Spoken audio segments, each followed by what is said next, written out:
Hi everyone, this is Ariya Das.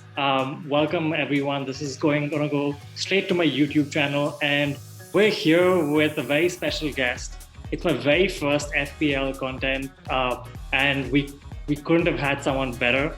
The guy who's literally on top of the table, ranked number one all over the world in Fantasy Premier League FPL. We've got Ola Hovde here. Hi Ola, lovely to have you. Thank you. No, it's brilliant. So why don't you quickly introduce yourself for everyone who's not familiar with you or like FPL? Like just quickly, like tell me a few things about yourself. Well, I'm from Norway, and I'm 20 years old. Wow, But I like football. fantastic! And like, what got you into football? Like, what's your oldest like football memory? No, I've just been playing it all my life since I was 6. Uh-huh. So yeah, and I like watching TV too, and of course play fantasy. Fantastic. And like, so which team do you support? Who do you follow? I support Liverpool. Fantastic. Oh, Liverpool. I mean, it's probably last year was probably a better year to be a Liverpool fan than this one, Yeah, probably. but you've had a few good Well, seasons, right? The Champions League, the Premier League. I mean, you can't really. yeah. Oh, Fantastic. So let's talk about this crazy season. I mean, we're literally like a day or so away from a triple game week, which is literally happened, I think, only once in FPL history before, way back in like the first season, 2006. So this is sort of like a very unique season that we're having, and this is just like a crazy end to the season. So you're there literally at world rank number one, and I've been sort of peeking at your team. I don't see any Man United players in there right now, and a triple game week kind of changes that thinking, I'm guessing. So, like, how are you feeling about the triple game week being announced, and how surprised were you when that happened? well, I was surprised, of course, and because I originally thought that yeah, it would be placed later in May. But I think it's fun, but I wouldn't get too caught up in it being a triple game week for United, as they also have a blank game week in 36 that you have to keep in mind. But it's pretty cool, and of course I had a few Liverpool players, so now they get a double game week as well, and they Yeah, play in 36, so it's pretty good. it's pretty good. Yeah, and so like, let's just like put the sort of the question that everyone probably wants to know from someone who's ranked number one. Like, how do you do it? How have you done it? Like, this is literally like there's 8.2 million managers in FPL this year, and you're literally number one. Like, it's the dream. It's the envy of the world. Everyone wants to be there. So tell me a little bit about that. Like, how has that happened? I know you've been number one sort of since game week 10, um, almost through that, like most of the season. So how's that felt? How did you approach it? Like, what's the secret here? Well, I don't know. You just have to like play in the beginning or like in game week 10, and after I just didn't care much about who was behind, because who was like directly behind, because it didn't really matter that much as the ones that were behind me then. They're not behind me now, so you can't just start like copying their teams. Hmm. Uh, so I just like played the game and tried not looking at everyone else's team so much in the beginning. But now I started like looking at their teams, and have to, because like now and then when there's only a few game weeks left, Yeah, uh, like it's like the people in the top that could like ruin it. for sure. So I check their teams and try to like, yeah, see what I could do, and Yeah, then yeah, it's worked brilliantly, of course. And that's of course not only, it's not like I'm like the most skillful player, but of course it's luck, but it's also, yeah, to like, yeah, just play the game well, as well as luck, of course, and plan and everything. Yeah, that's amazing. So like tell me a little bit about say like a captaincy, right? Like how like do you like is your instinct normally to go for like the most captain player with the highest effective ownership, or would you like sometimes take a punt on like a differential and kind of mix it up? Like what's your general approach to towards like a captaincy? No, I pretty much like to go with the like just the best captain, Yeah. and not like try too much differentials. Although I did, of course, with the player like Ben Mee one game week, and that didn't work out too well. But I try to just like not care about like how many people who are captaining him, or like not captain Kane because he has 200% effective ownership, or Yeah. to captain Kane because he has 200% ownership. But just like to pick the player that I think will do the best, and then I captain him. And of course, that's a lot of the time is one of the most like the popular captains. But I try to like plan ahead and always have a standout captain every game week. Right, right. Yeah, that's actually fantastic. And in terms of like hits, like are you like do you try to limit as many -4s or -8s you take over a season, or like do you don't mind the occasional risk? No, I mean like if the hit is gonna, you believe that the hit will make you more points, then of course do the hit. But I don't like. There's no point in starting to like hit, take a hit like almost every game week, just because you want to like get a little more score in one game week, but then you get the trouble in the next game week because maybe that player doesn't play a good team side in that game week, of course. Yeah, no, that's fantastic. So obviously we've spoken before on Twitter and stuff, and you probably know that I'm in the sort of final 16 now in the FPL Cup. And I just want to ask you about the cup a little bit. So in past seasons and stuff, like have you ever sort of gone a little distance in the cup, like a few rounds maybe, or have you just not focused on it? Yeah, I've done like a few rounds, maybe like max like Right. 7 or something, Yeah. but I've gone a few rounds, but then I haven't like really. I've Focus. still just played the league game. I haven't like started playing like the cup game and like going all in on the cup, Right. Right. because I would still have my mini leagues and everything. Yeah, no, that's actually the main thing. And that's, I guess, the difference in approach is quite interesting because, like, we're playing the normal league for what, the first 16 game weeks, right? And then suddenly you're also eligible for the cup. And if you qualify, you have to play 22 this season, 22 knockout games in order to reach the final and win the whole thing. So it's a very Yeah, sort of different sort of, I think it's similar to how there is a sort of but it's difficult as well because look, your focus has been only on the league for 16 weeks, and suddenly you've got to think also about the cup. So it like, and the cup requires things like sacrificing points, sacrificing rank in order to sort of go up, in order to get through every week. And honest with you, I didn't focus on the cup as much for about a good 13 weeks into it. And then when I yeah, saw it was still in there and I had like a 1 point win, that's when I realized, okay, you know what? Like maybe things are happening. And then after that, every single week, as you've sort of noticed, and I've sort of come to you for advice as well. Like it's like it's important to analyze your opponent too, because at this stage in the season, chips make a huge difference. So that brings me to my next question. So how have you approached using chips like a bench boost or a wild card or triple captain and so on? So what's been your approach towards using chips, and what do you recommend people generally do with chips?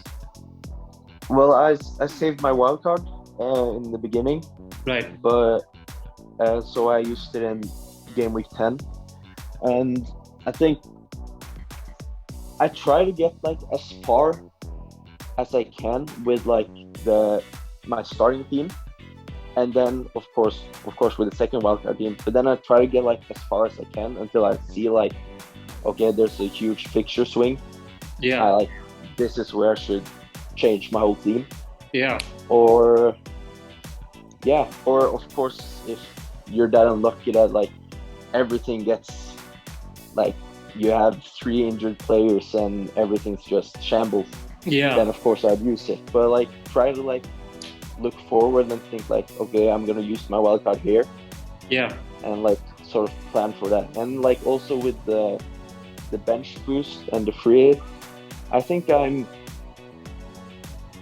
didn't use them like to their full potential. It wasn't like that great, especially not the free hit, if I remember. And but I used like the bench boost in a double game week, and of course I used the free hit in the blank game week. Yeah. And the triple captain this season, I think I put on De Bruyne in a double game week, and it didn't go too well. But I feel like the triple captain is like that's kind of like a lucky shot. It is a lucky shot. Whereas the like the bench boost and all that, they're like you have to plan a lot more. Right. In the middle, like just a couple of weeks ago, you for about 5 game weeks were no longer number one, and that was after almost having like a 50-point lead at the top of the table. So tell me a little bit about the mental side of things. Like, how did that affect you sort of mentally going, when you were not number one for a few weeks? Were you kind of down, or were you feeling the pressure, or were you still positive and thinking, still top 5, top 7, I can still do this, not too far from number one? Well, I was still positive. Of course, not like exactly when the game because I think that was Kane who got a hauler. Yeah. He got like so much points and I didn't have them, and that's kind of what took that like last bit to push me down. But of course I was positive that I could like, I'm still like not far behind first. I can still like take him back. Yeah. And try to win it. So I just kept playing, and I used my wild card, and it worked pretty well because I knew like that I had wild card, and like a few of those people who were over me, they didn't, and I knew like that could also push me, like give me a lot more points than them. And like until now it's worked pretty great. Awesome to like lose the lead and then win it back. Yeah, the comeback feels good, right? To be that must be. Of course, I haven't won yet, of course, but it's extremely fun, like just being number one. No, absolutely, I can totally imagine. So, like, let me. So, which has been, would you say, like a standout player for the season for you? Who's been delivering the points, and who's been your favorite player to sort of have in your FPL team this season? I think it must be Salah, because I think I've had him all season apart from the game week when he had COVID, I think. Right. And so I've had him in my team all season, and he's just, of course, as a Liverpool fan as well, I want to have a Liverpool player, and then why not choose the player who scores the most points and the most goals? And fantastic. And final couple of questions. So you're number one with 4 weeks to go. I know like the rank number 2 is about 6 points behind you right now. I don't know if you've been checking out the couple of other teams to see, like, especially with the triple game week coming up, but some of them will probably have Man United assets this week, and they might try to sort of cover up the gap to number one. So like, what's your sort of tactics for the or approach to the final few weeks now? How do you which teams are you looking at? Which players are you sort of in your thinking of, that guy can probably score some points in the final few weeks? Well, yeah, I've been looking at the teams below me and been checking out what chips they have left and everything to like just kind of see like what they could do, and like kind of just like looking at the teams and trying to get some information. And I think in this last few game weeks, I of course have to check a lot and just like try to find out what's the best move to do. And of course, it's kind of tough because there's a lot of people who can get points and then be number one. But yeah, you have to like look at the other teams, and then of course like try, as you do in the cup, you kind of try to imagine who they're gonna bring in. But yeah, and just like see if they have one free transfer or two free transfers, and and the captaincy, of course, in these last few weeks are extremely important. Yeah. All right, so I mean, I'm sure you had a peek at like what the prize is for winning FPL overall, because it's so close now. I mean, it's almost and you've been on top for so long. I'm sure you've had a look. So I mean, for those who don't know, it's 7 nights VIP hospitality, all expense paid, travel, accommodation in the UK.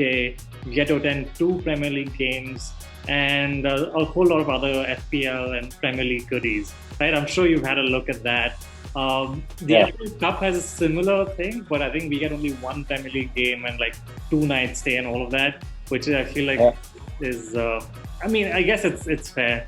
I guess you could make an argument that the league is probably slightly harder to win than the cup because a little bit more of a factor. Though I would say it's close. I mean, if the creators of the FPL think it's like, so the price for rank 2 is and FPL Cup is the same, is the exact same price. So and we know that rank 1 and rank 2 can finish on the same sort of points at the end of the season. It can only be sort of the ties get decided by transfers made. So I would say that I think the creators of the game think Cup is also quite difficult to win, and having experienced the run so far, it definitely is tough. So I mean, imagine this. Imagine somehow the next 4 weeks we both are able to get through. We get to go to a Premier League game of our choice next season, sitting there and attending VIP hospitality. Like that sounds like pretty good, right? You've got to say that. Quite exciting, right? Yeah, of course it does, of course, but we haven't won yet, so yes, it's like it's kind of scary to think about it, It's yes, it is scary to think about it. But which of those prizes is like most exciting to you? Like which one of those excites you the most? It's of course the game. Yeah, I've never been to a game before, so same. That would be awesome. Yeah, that would be awesome. And I'm guessing you'll choose a couple of Liverpool games to yeah, I would absolutely. Yeah, no, I mean, imagine next season if we're both assuming we are able to win, we both end up attending sort of similar game, maybe an Arsenal Liverpool game or something to that effect. Yeah. We could both be celebrating in the UK. That could be quite fun. I mean, that's an exciting prospect for next season, right? I've also never attended a game, and Arsenal Liverpool a pretty big game. I mean, that would be fun to attend as well. So we'll definitely, I mean, I know you and I will definitely stay in touch and be able to see how we're doing at the end of the season. All right, so your final prediction for the end of the season, like how do you rate your chances? If you had to give it on a scale of 10, like your chances of being able to finish. I know you don't want to jinx it. I know you don't want to like spike the ball or anything, but like if you had to realistically say, you've seen your top 10 opponents, you've seen how their teams are, you know how your team is. On a scale of 10, like where do you think your chances are? And you can be as honest as you like. Well, I don't know. It's kind of hard to like say what my chances are because there's of course so many different outcomes. Yeah. But no, I don't know. Yeah. That's, no, I don't know. That's hard. But I think there, of course, I think I have the highest chance of winning because I have the most points now. But like everyone, like in the top, I don't know, 1,000 has a chance to win it. Right. Right. Yeah.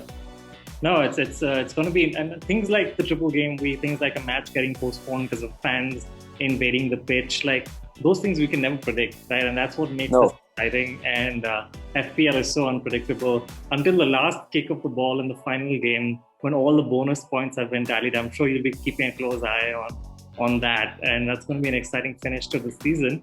And before we go, I just want to like ask you, like, being number one in the world, like, what are some of the cool things you've been able to experience, whether it's on social media?